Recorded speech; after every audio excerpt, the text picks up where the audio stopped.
Jak świat wprowadza udane ekosystemy wodorowe, szanowni państwo, i jak to może funkcjonować bez strat? W tej części naszego spotkania najpierw wysłuchamy prezentacji naszych gości, a po nich mam nadzieję, że wystarczy nam czasu chociaż na krótką rozmowę. Także jako pierwszy pan Pier Gabriele Andreoli. Prosimy o prezentację.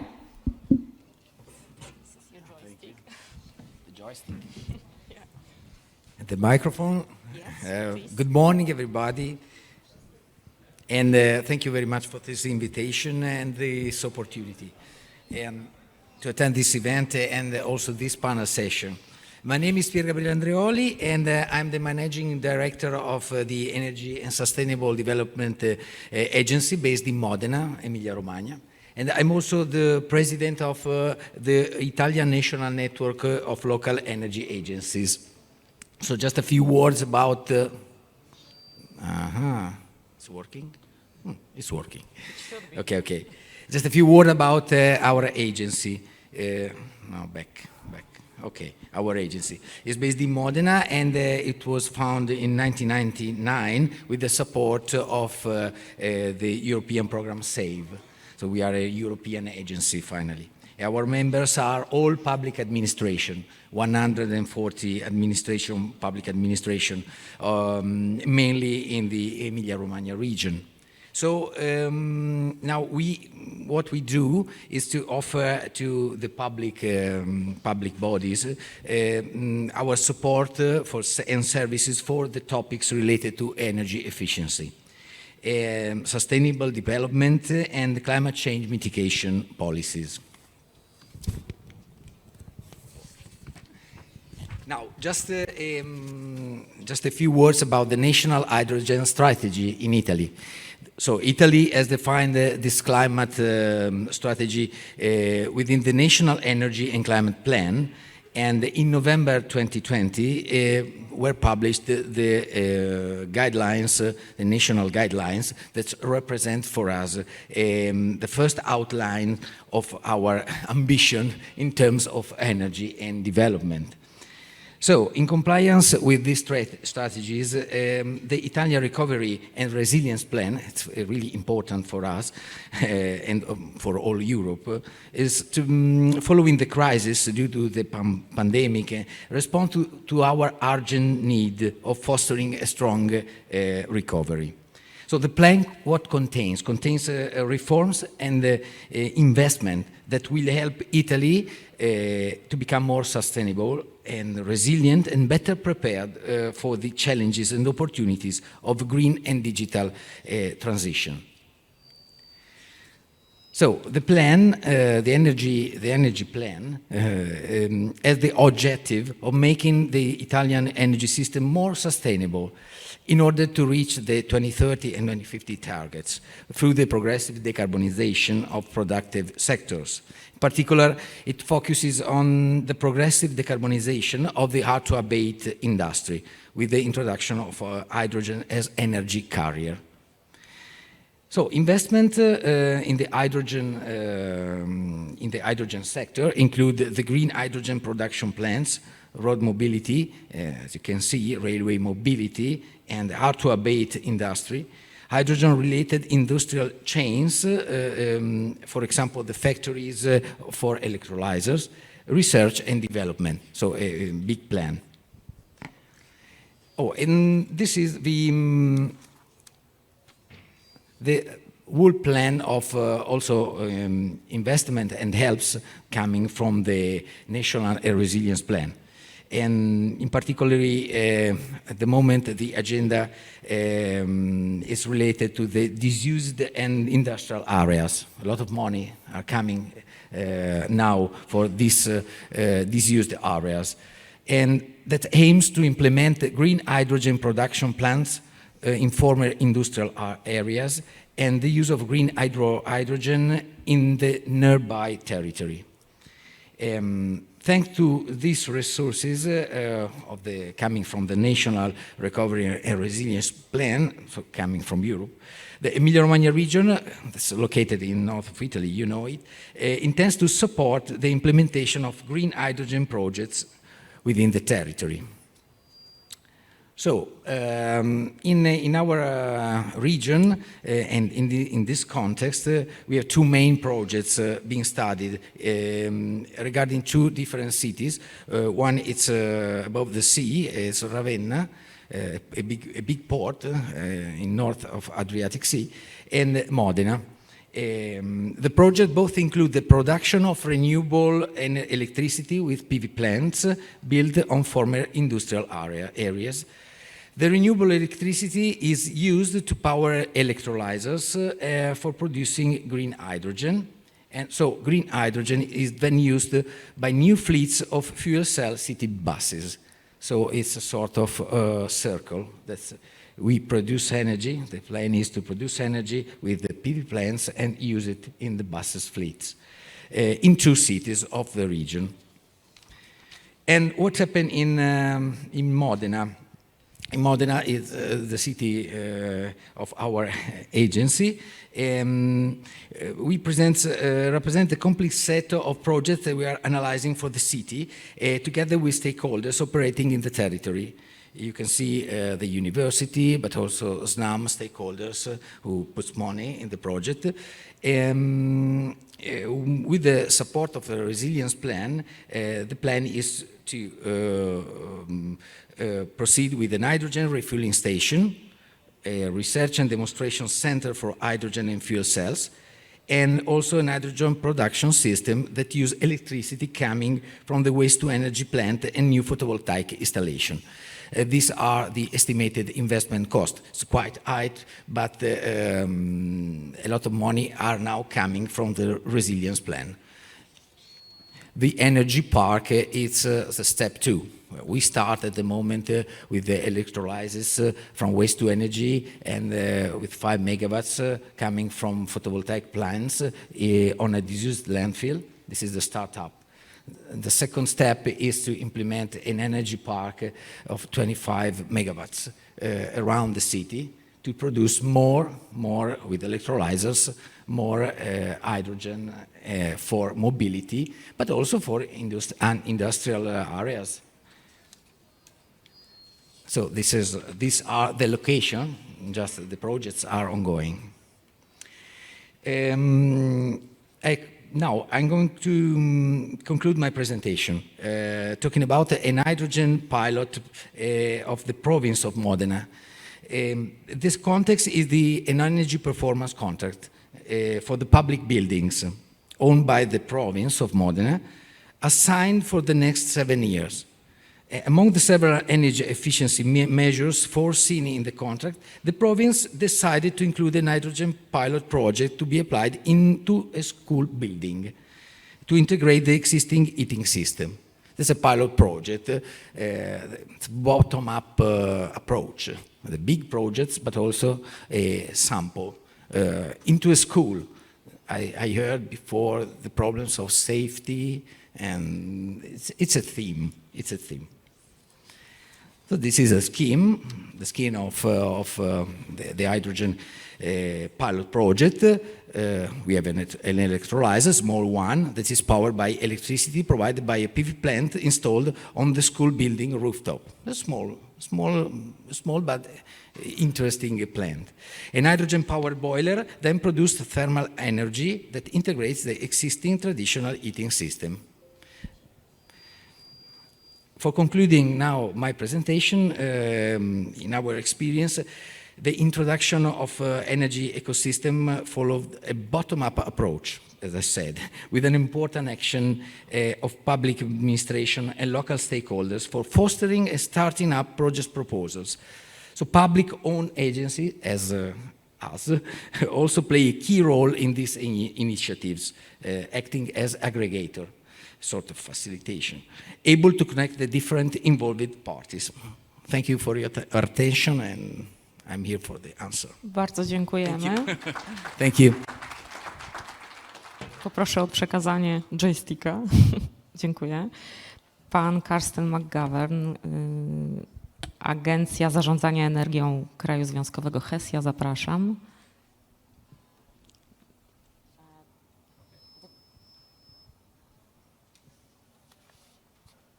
Yes, ladies and gentlemen, many greetings from the and best wishes from the to this conference from the Hessen government. I'm glad to be here and to bring you some insights to the Hessian hydrogen strategy. But I'm not glad about the circumstances and the threats we are facing.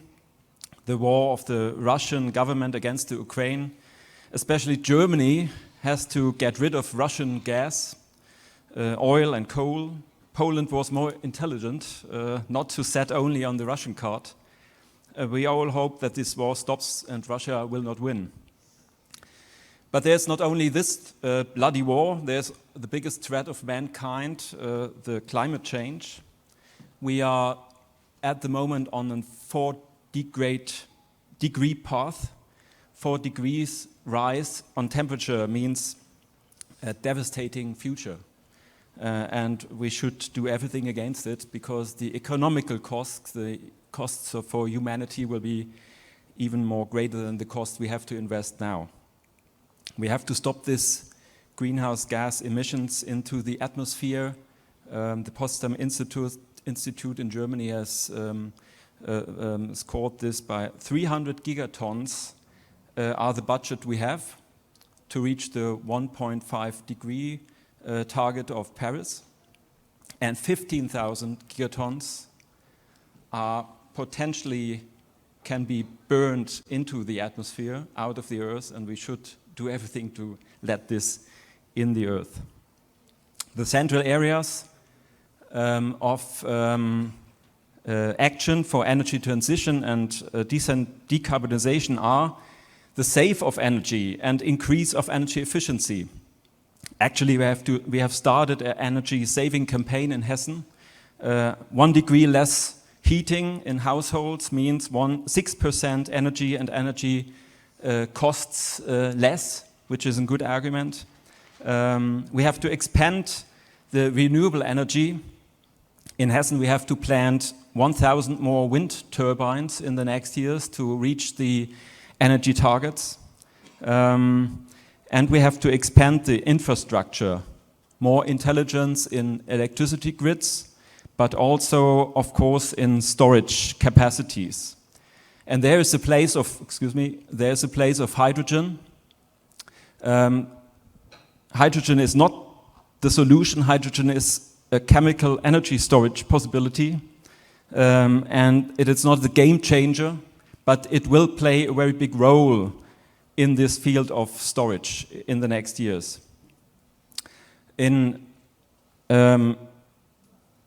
What is very important is that the costs to produce hydrogen will sink in the next years. So hydrogen application will be more economically interesting. But please don't forget that we still need regulation to reach this aim, that it is more economically interesting. And I want to point out that the European emission trading system must be increased towards transport and heating, even in the situation of high prices of energy. It is very important. If not, we will not reach these targets. Will there be enough production of green hydrogen in Germany and in Hessen? No, we won't have this much production in Germany and not in Hessen. You see on the slide on the right side that the most of the hydrogen will come from abroad, and hopefully not only from one country, but from diverse countries. And the argument is very easy. It's more cheaper to produce it in offshore wind turbines in the Northern Sea or in the Eastern Sea, and it is more cheaper to produce it with PV plants, for example, in Northern Africa or Southern European countries. What have we to do? What has been supported by the Hessian government? What have we done? What have we supported from the Hessian government? We have over 100 projects been implemented in Hessen, and I just wanted to point out some of them to show you examples. There is, for example, a basic network of hydrogen filling stations for automobiles and trucks. And you asked before if the regional government, what they should do. They has to support it not only by words but also financially. If not, it won't work. There is a development of hydrogen bus fleets in our region, in Frankfurt and in Wiesbaden. At this moment, hydrogen buses are used in the public transport. We have a new center for sustainable aviation. We have fuel cell heat systems in households and also in a hotel in Frankfurt and in a hospital. And we have at least the world's biggest train fleet starting at the end of the year. A hydrogen train fleet with trains of the company of Alstom, by the way. 27 of them will be there and in the public transport. Very important is the interests of the industry, and therefore there is a fuel cell association at work in Hessen since 2002. And you can see here many companies, they are involved in this development we're trying to force, and I hope that now the industry is getting more in work, and they will produce more solutions, not only for Hessen but also for other countries. What are the plans for the future? Main thing is that in our strategy we look forward to have R&Ds, applications, and we want as a country and as company sell solutions and products to the world. That is our strategy in Hessen. Let's discuss and exchange plans here, but afterwards I would say let's go to work and work hard on the future and hopefully a bright future economically, ecology and socially, with sufficiency, energy saving, with efficiency, with renewable energy, modern intelligence, infrastructure and hydrogen as an important part of the solution. And for you all that you are involved, good luck and good fortune. Thank you. Bardzo dziękujemy. Thank you very much. A teraz pan Paul Gosselin z Departamentu Ekosystemów w Agencji Rozwoju Północnej Brabancji. Zapraszamy.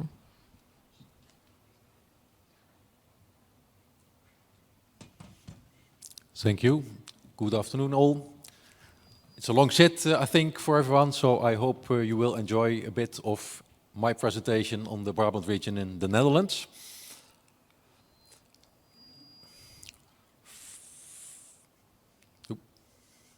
This is the wrong way, I think.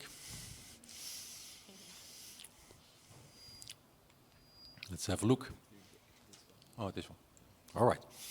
So first a few moments on what is the development AGS. I will keep my mouth shut. If it is all right, it will go straight away. Otherwise, I will pinpoint it. We are in deployment office. We are publicly owned by the Ministry of Economic Affairs and Climate and our province. And we are there for strategy deployment. You see here we have 5 departments. I'm in the ecosystem department. We set up via open innovation new clusters, developing new kind of products. And then we have a investment group, capital investment with a 200 million fund, investing with equity and loans in the startup scale-ups. And in the ecosystem, we also have an acquisition department. If we need some companies, we don't have the technology, they are acquired by us, and we support them with international trade if the product is there. And we do that in 4 areas. We develop, we invest, and we internationalize. That's on climate neutral energy solutions. That's my field, and you can read the other ones. And climate neutral, we are looking at the economical side. So what we want to do is to develop new clusters who have an economic potential to deliver worldwide new technology solutions. And that's because also of, well, we have a number of key technologies, high-tech systems industry, as Philips is based in our region, and ASML. ASML, perhaps you know, as a world leader in the semicon sector, delivering the equipment to Samsung, TSMC, etc., making electrons work. And we use their technology and knowledge to develop new clusters in the energy field. But you are one of the 12 provinces. In the southern part, we have 11 sisters in the other provinces, and we work together to build ecosystems also over the Netherlands. So let me explain a little bit on the green hydrogen.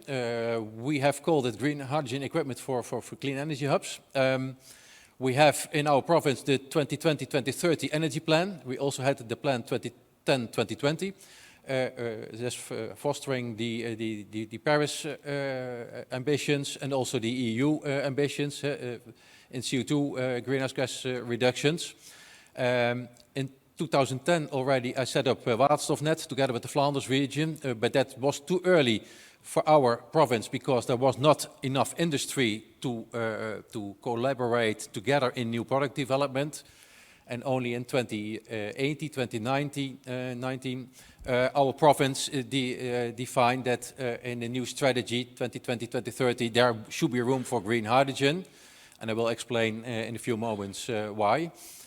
If you see here in Brabant, we are focusing based on the technology research we have. We have an Eindhoven University of Technology and a fundamental research institute, also in Eindhoven, differ on fundamental research in energy. But we are not focusing on research. What we do is we focus on the industry and we transfer the knowledge of that institute to new products in the field of batteries, solar and green hydrogen. And you see it here, technology development, applications, realize them and then go to the international market. And what we do is cluster them, scale them up, finance if necessary, and by setting up a joint agenda, we think we can speed up and make a difference across the other regions. And we're open for connections, and that's why I'm glad the Marshal invited us as Brabant as a partner region to be present here. First, the equipment side. Here you see some example how we do it. We have set up what we call an innovation coalition, where the Knowledge Institute, the Eindhoven University, but most important, a number of companies, also some of abroad, you see, are pulled together, and I'm the project leader, and what we want to do is to develop a new kind of generation of electrolyzer and also a clean energy hub, the green hub we call it, you see it later on, where there can be the test location for that new kind of electrolyzer. And here you see the example. We have two types of, there are more, but the PEM and below the alkaline electrolyzer. And now we have 3 clusters developing new kind of alkaline electrolyzers, or the IAM, the water electrolyzer. And what we want to see is or an OEM or some high qualified process suppliers, tier 1 or tier 2 suppliers. As now the clusters are developing new kind of electrolyzers, a complete new design. As a former speaker said, it's all handmade. We should speed up with scalable, replicable electrolyzers. What we want to do is with the ASML knowledge to, as they also made 20 years ago, a replicable machine who is high complex, and we will do the same. But I'm now just doing the industry agenda, seeing if those companies are willing to work together or not separately. And if they are willing to work together, we can spot what are the most, for example, for the stack, the most difficult areas to address to make the electrolyzer scalable and replicable, and then we will support them, otherwise we only will fund the clusters. That's the way we work. First set a joint agenda, a joint spot on the horizon for worldwide excellence. If not, it's only to them, and I'm not responsible anymore for the ecosystems development. The second one, that's the green hub, that's the clean energy hub. As I learned also, for example, in the Gdansk region, and also I think here with the brown coal to PV and hydrogen, you are building up some clean energy hubs. Especially in the Netherlands, we see there is a power grid that is overloaded, so we have to do power grid management. Right now, the industrial areas can't grow because not more electricity can taken from the grid. So that's why, together with a company, you see it here, who is developing on-land wind and solar farms, we decided to build up what we call a green hub, and that's a combination of wind, solar, green hydrogen production, but also a battery. And then we can do power and gas grid demand and supply chain management. And the ambition is to have the first one realized next year, and within 2030 we will have 10 of those green hubs realized in our province. And the first one will be of 22 megawatt wind and 3 megawatt of solar and a 10 megawatt electrolyzer, hopefully coming from one of the clusters in our region. Otherwise, we are in contact with, for example, Nel, also present here at the fair, and other suppliers of electrolyzers to buy one. But the main thing, and Mr. Pamelek already said also, you have to define and set in place the demand chain. And that's rather difficult for the green hydrogen, where we're talking about here. With the price of about €4 per kilo, we can produce the green hydrogen, which means €6 for the HRS, where it can be sold. But you have to develop the demand chain. And as in our region, DAF is the truck supplier and the truck manufacturer, we are now setting up a teaming with DAF to have first start with a dual fuel, diesel hydrogen motor. Only a retrofit with Westport Prince, also in our region, and MPS diesel. For €30,000, a fleet owner can transform his truck into a dual fuel truck. That's not much cost. And in this way, we address already some market volume for the first green hub. The same we do for the inland vessels. We have a number of waterways by having a dual fuel motor for the inland vessels. €40,000, you can transform a vessel into a dual fuel vessel. We create the value. And to define if there's a business case, we set up a tool where you can put in the wind and solar input, the electrolyzer cost, and the output of demand, and then you can calculate if there is a fair business case for every partner. And you can see here later on, I think you get the slides, you can see here how the business case is developed. So in general, what are we doing on both sides, derived from the governmental policy? We are setting up action to develop a low-cost electrolyzer, alkaline or IM based, and we're now setting up the hotel sessions, as I call them, to define the market roadmap and the technology roadmap. Where are the blind spots and the funding for it? And parallel, we define and we realize the green hub, where the trucks can fuel and where the inland vessels can have their green hydrogen. And by setting up the retrofits, we are sure that there will be the first business cases. In this way, we set up the ecosystem and we go to action because plans are there enough, but action is now necessary, as we learned from the Russian-Ukraine war. And we have to get rid of the natural gas as soon as possible, and this could be a good alternative. Let's hope soon will be over the war. Thanks to Poland for this event, and let's work together by teaming up and make green hydrogen common fuel as soon as possible. Thank you. Bardzo dziękujemy. I pan Fajah Asih, Agencja Rozwoju i Innowacji Nowej Akwitanii. Zapraszamy. Hello everyone, thank you for having me. My name is Fajah Asih. I'm working at the Regional Development and Innovation Agency of Nouvelle-Aquitaine in France. and I'm also the coordinator for hydrogen development at the regional level. So how do we introduce successful ecosystems, hydrogen ecosystems in our region? In the short term, we need to initiate a market, right? So as in Nouvelle-Aquitaine, we are lacking industrial end users. We focus on heavy-duty transport with two kinds of applications. The first one, public transport vehicles, like buses or garbage trucks. Those vehicles are commercially available and also qualify for subsidies. So we think that they make perfect candidates for kickstarting hydrogen ecosystems. However, convincing local authorities to convert their fleets to hydrogen can prove difficult.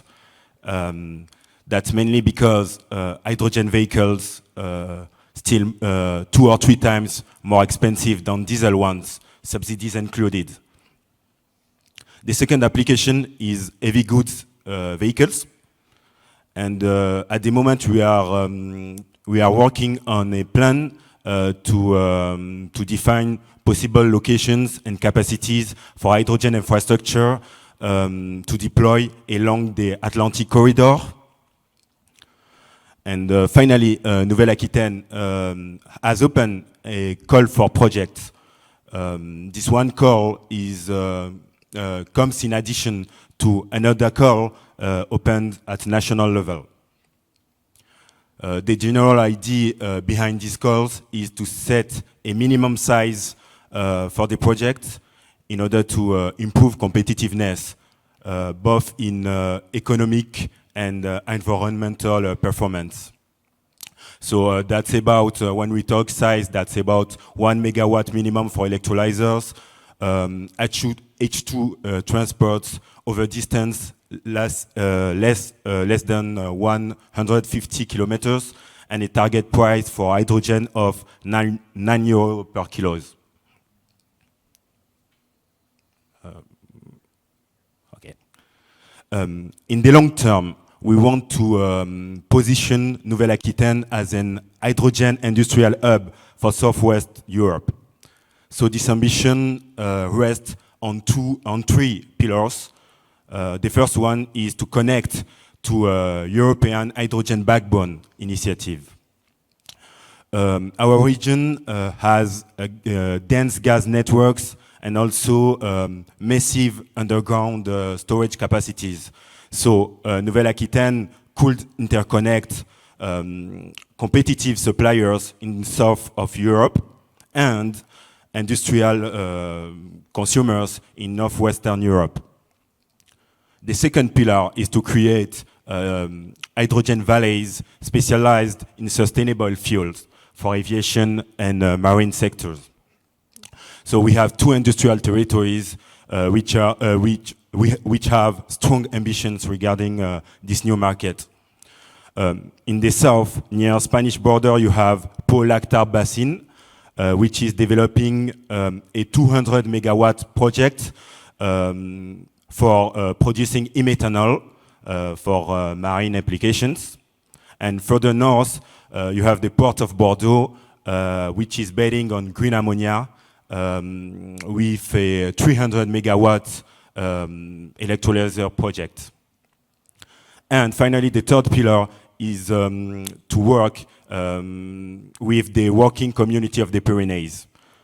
By developing cross-border cooperation, Nouvelle-Aquitaine intends to accelerate its large-scale industrial projects. Overall, creating jobs and value locally helps in improving public acceptance in hydrogen technologies.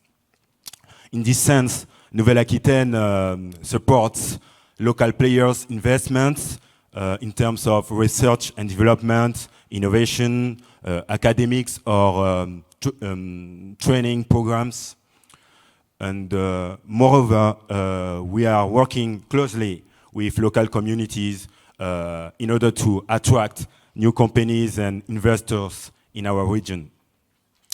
So you're all welcomed to join us and building an hydrogen value chain in our region, in Nouvelle-Aquitaine. So thank you very much. That will be all with me. I try to keep it brief. Bardzo dziękujemy.